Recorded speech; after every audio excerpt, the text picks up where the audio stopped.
Keep back talking. You better take that out of here. Oh, don't give me that look. Lee, get her out of my courtroom. Get her out of my courtroom.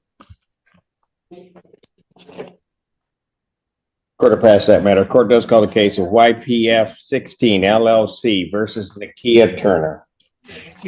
But yeah, and I sent in my SER through the mail. I didn't know I had to come and actually bring it in. I don't have a car, so anytime I go anywhere, I have to get on a bus with my children. The judgment, I'm not dealing with August. I know that. I'm just let you know for sure that's going to be paid. That's all. But thank you. Have a nice one. So she can take time off work at St. Joe so she does not lose that job. Other than that, Your Honor, we respectfully request an adjournment of the sentencing. I think that he will. Well, I don't doubt that. If you stop by my office, sir, I'll ask them to give you the paper, print it out. Good afternoon, Your Honor. David Fanti on behalf of the plaintiff. Your name? Here, Fleming. All right. Where are we on this case?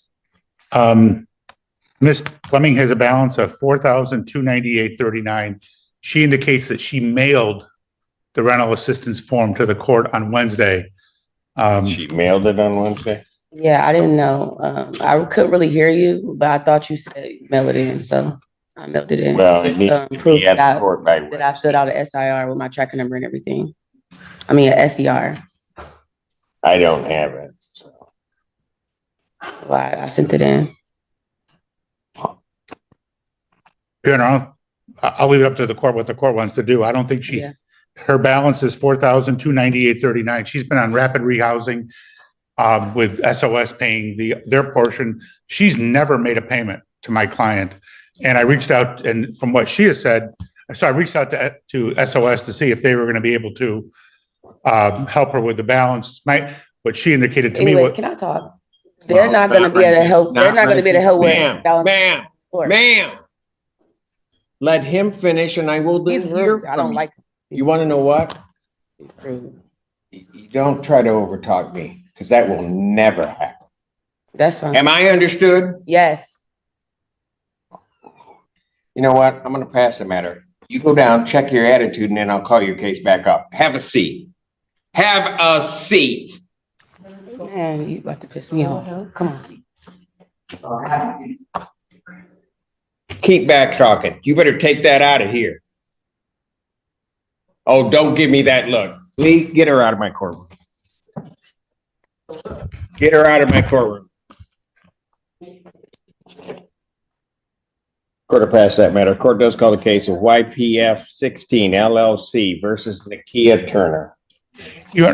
From the very start of the hearing, the tension between the parties is palpable. The judge states that Fleming owes $4,298.39, but Fleming insists that he mailed the assistance documents on time. The issue here is not only about money, it's also about miscommunication. Fleming claims he submitted the paperwork promptly, yet neither the opposing side nor the judge accepts this. Throughout the proceedings, Fleming interrupts and responds emotionally, which only heightens the tension. The judge gradually loses patience, at one point snapping with harsh remarks like, "Don't test, me leave the courtroom." What stands out is that the dispute shifts away from a strictly legal matter and becomes more about behavior and courtroom conduct. Instead of focusing solely on legal logic, the judge pays greater attention to how the parties present themselves and follow courtroom decorum.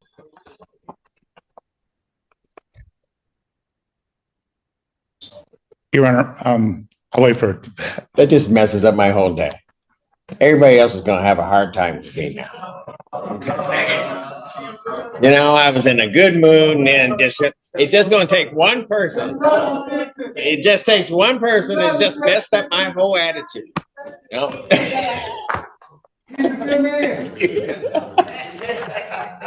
Nakia Turner.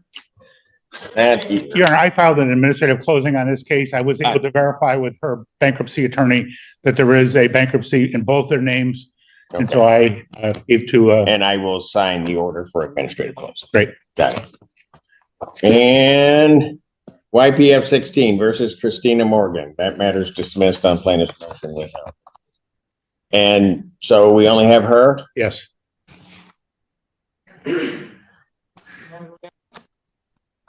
Do I want you to go get it? Not really, but I don't want to hold up Mr. Pantera. Tell her she can come back in now.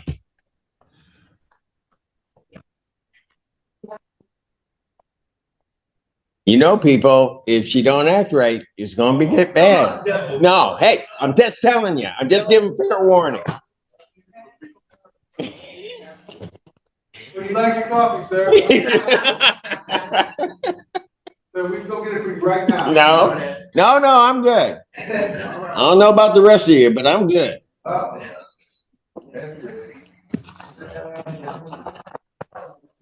We respect you, sir. Your Honor, if you want to pass. I'll pass it and then.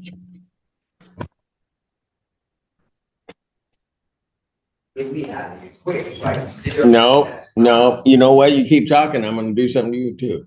Courthouse case, so Augusta Woods versus the Geraldine Ballard.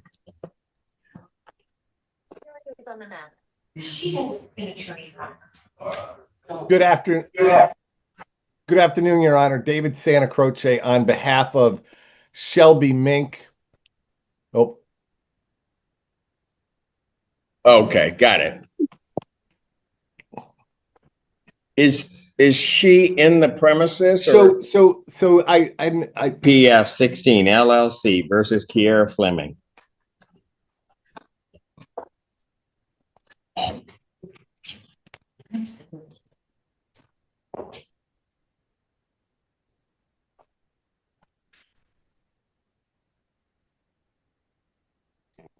Parties have returned. Mr. Pantera, you were in the middle of your statement, sir. Yes, her current balance is $4,123.39. Court costs of $175 for a total of $4298.39. She's been in rapid rehousing where SOS has been paying her portion and she's supposed to pay the rest. She has never made a payment. I reached out to SOS. They tried to reach out to her. And it's my understanding that the rapid rehousing ends at the end of July. So in August, she's gonna be responsible for the whole thing herself. She hasn't filed a rental assistance form. I don't think there's a tribal issue of fact. We would ask the court for a judgment. All right, ma'am, what did you wish to say? Anyway, like I was saying, SOS was paying my rent for 3 months without me having to pay anything. Like I told Miss Terry through SOS that I ended up losing my job. And I wasn't able to pay nothing at the moment. And I'm just now getting a job and I wasn't able to pay nothing until today. But yeah, and I sent in my SER through the mail. I didn't know I had to come and actually bring it here. I don't have a car. So anytime I go anywhere, I have to get on a bus with my children.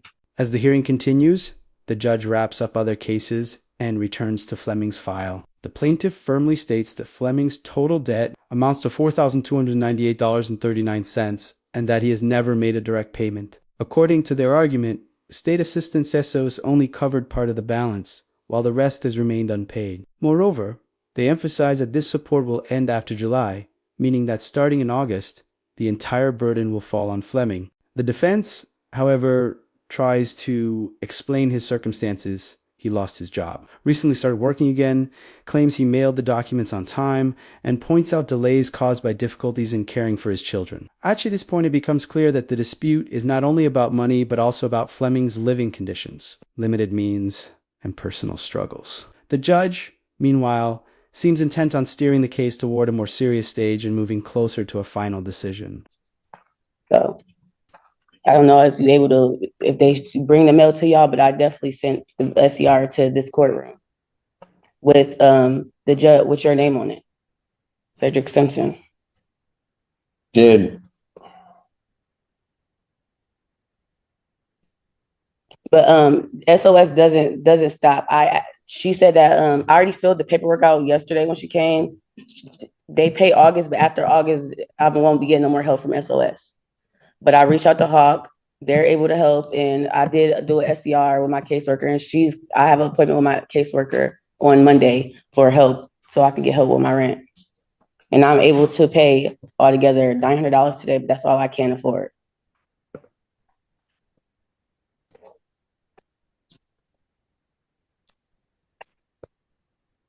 Well, if we get to August 1st, then August rent is gonna kick in, which means you're not gonna be. No, August rent is paid by her, by SOS. I'm gonna let you finish because I'm not gonna be interrupted again. I'm sorry. So what else did you want to say? That's all I had to say. That's what I said. It was already paid. August month is already paid. That's why she came over yesterday and I filled out the paperwork. So August month to be paid. After August, September, I won't be getting no help after August, is what I'm telling you. If SOS pays in August what they paid in July, it would be $650 on a $1,300 apartment, which would mean she'd be responsible for the other $650. That's not true. But even without, let's assume that for the sake of argument that SOS is going to pay the whole thing. She still has a $4,200 balance. And I don't think there's any way that's going to be paid. And she hasn't filed the form, even though, you know, the previous person heard you just fine last week when you said, we get it here within 5 days. It wasn't here within 5 days. We'd ask for a judgment today. I did turn it in within 5 days. You said turn it in Wednesday, which I did turn it in Wednesday. And who is he to say that I won't have all of it paid? Like, you don't know that. I didn't know I can get as much help as I did until I reached out to all these companies. And I was unemployed for a while, which I just got a job. I just started working 3 weeks ago. So this is my first check. You have to wait 2 weeks in a hole to even get your first check. Your Honor, I'm willing to extend the judgment, normally be the 28th. If we were to extend the judgment to August 4th.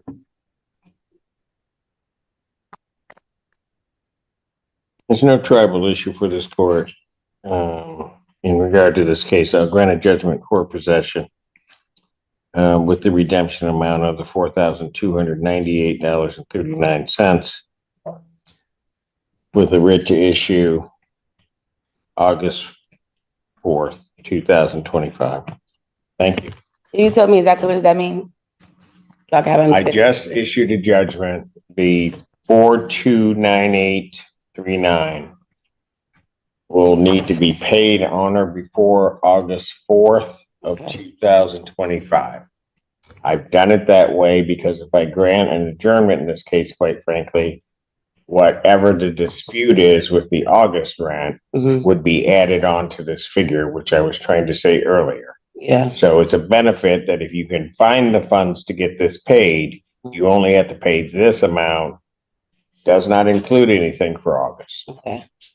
All right, so you have to the 4th to get it paid. Yeah, but last thing I gotta say is that when I talked to my SOS worker, Ms. Terry, our agreement was for her to pay the full amount because she know I'm not gonna be able to pay the full amount. The money that I have now is going to be towards to the money I already owe. So August is already gonna be paid. Like the full amount is gonna be paid, so I won't have to worry about August. Maybe you're not hearing me. I'm hearing what you said. The judgment, I'm not dealing with August.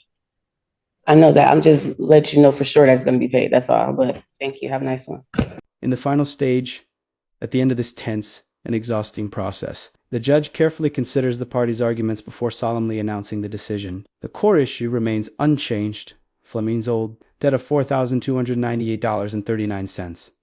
The judge firmly and clearly rules that this amount must be paid. By August 4th, he stresses that the ruling applies strictly to this figure, meaning that any rent after August will be treated as a completely separate matter for Fleming. This ruling is simultaneously harsh and somewhat hopeful if he can somehow secure the necessary funds. Paying only this debt would resolve his conflict with the landlord. The judge frames the decision both neatly and correctly from a legal standpoint, while also allowing a short grace period in recognition of Fleming's social circumstances.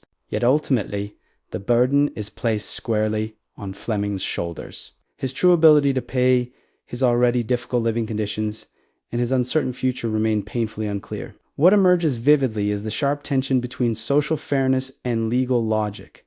The law imposes its rigid demand, but the human reality tells a completely different story.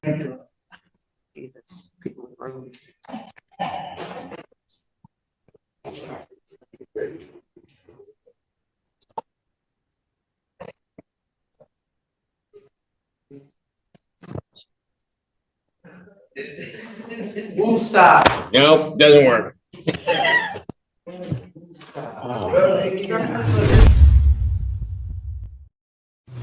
Don't miss the test. Time that was originally set for sentencing. I have received and reviewed the recommendation from probation with Ms. Johnson.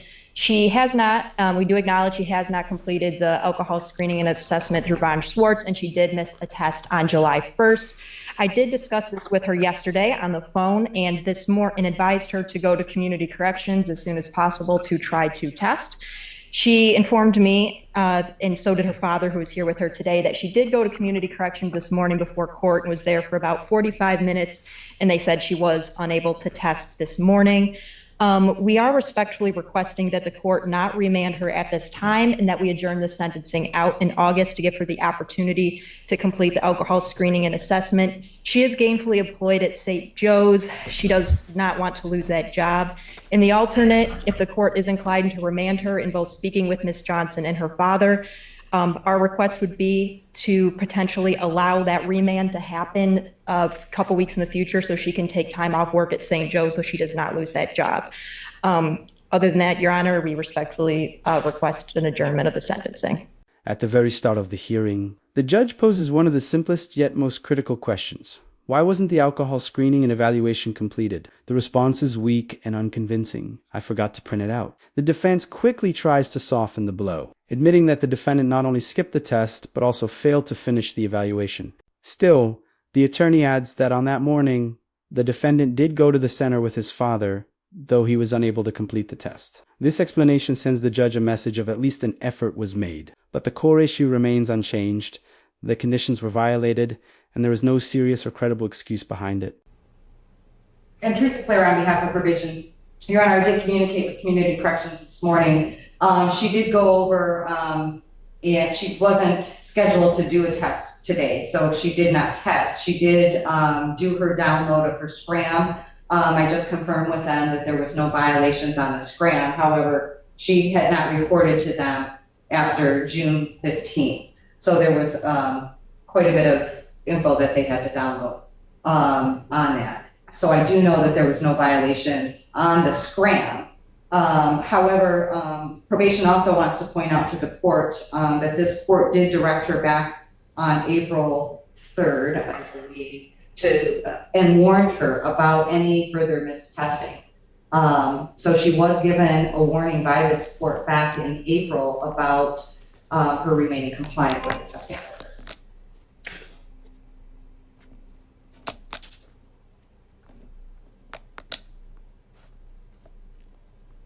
Why? Why what? Why'd you miss a test? I mean, I gave you a huge break back in April and just told you, just don't miss the test. You remember that, right? Yeah. And then when you pled, why didn't you do your alcohol screening and assessment? Forgot to print it out.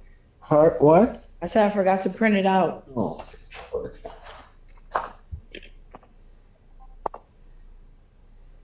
Charged with originally, and you have a hearing. First, you have a bail hearing, and the court wants to give an assessment of you, or get an assessment of you. And one of the things they very often require is drug and alcohol screening. They don't want you drinking or using drugs for whatever reason, depending on your case. And she obviously got in trouble, and the judge, and I've seen Judge Simpson before, he tries to cut people breaks.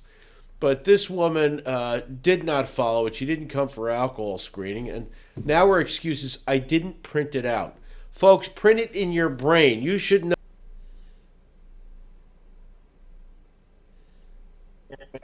You do so much. I mean, I didn't send you the last time.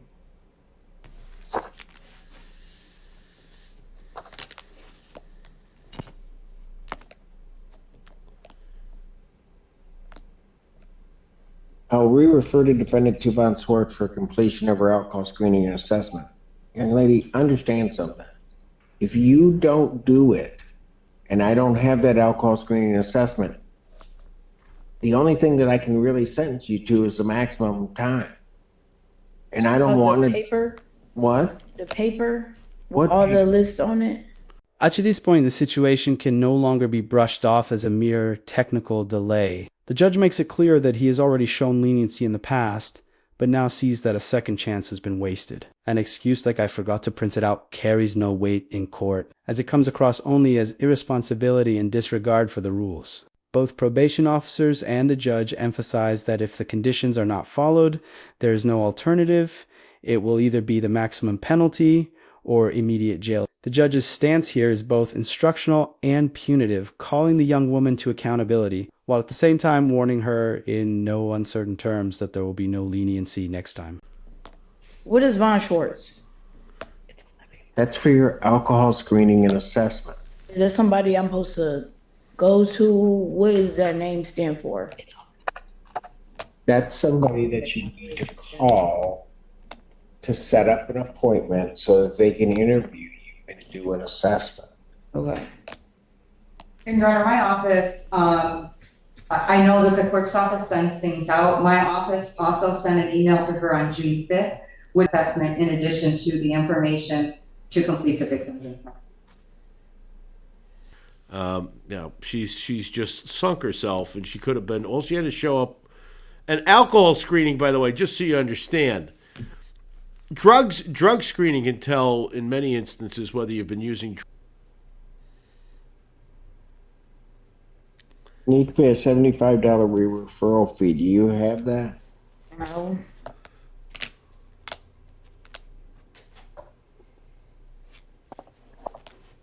Adjourner sentenced August 28, 2024, 9 a.m. Young lady, you are leaving me with no options. And I have a feeling that if you don't follow this, that I'm going to end up sending you for the maximum time. I don't want to do that. I'm going to end up finding you in contempt and sending you.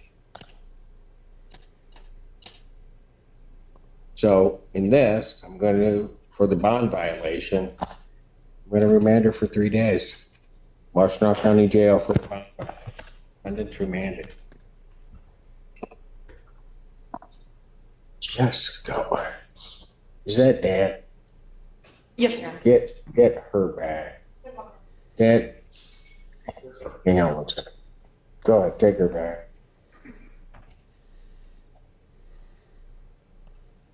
Come on up, Tizzle. Can you come up, Tizzle? What's your name, sir? Tony Johnson. Okay. Can you help try to get her through the, Yes, I will definitely make sure that she does it. She lives with her mom, so I don't kind of know the things that kind of goes on. So I'm just coming to support, and I just was hoping that you didn't take her to jail because I know. she need this job so bad. I know. And I trust me, I did not want to. I just, Miss Clara, can you give to Dad the Von Schwartz information and the victim's impact information so that he has it, so that I get where he is, so that he knows what she has to do. Yes, Your Honor, I do know, I heard him in the hallway, really getting after her for not doing it. So I think that he will. Well, I don't doubt If that. you stop by my office, sir, I'll ask them to give you the paper printed out. Through his ruling, the judge made it clear that failure to comply with court conditions is not treated as a minor technical mistake. It is considered a direct bond violation. Despite repeated warnings, the defendant showed irresponsibility and ultimately faced incarceration. The 3-day jail sentence serves both as a punishment and as a warning. It is meant to be the final alert before harsher sanctions in the future. The judge himself stressed that his goal was not to impose the maximum penalty, but that there was no other option left. In the end, the court maintained balance. It imposed immediate accountability while still leaving the defendant an opportunity to set things right. Supported by her father's guidance. Is that in this building? It's right down the hallway. Okay. And so I'll tell him you're coming right down. And, Okay. I have the $75 for any fee or whatever that she might have needed to pay. I do have the money, so.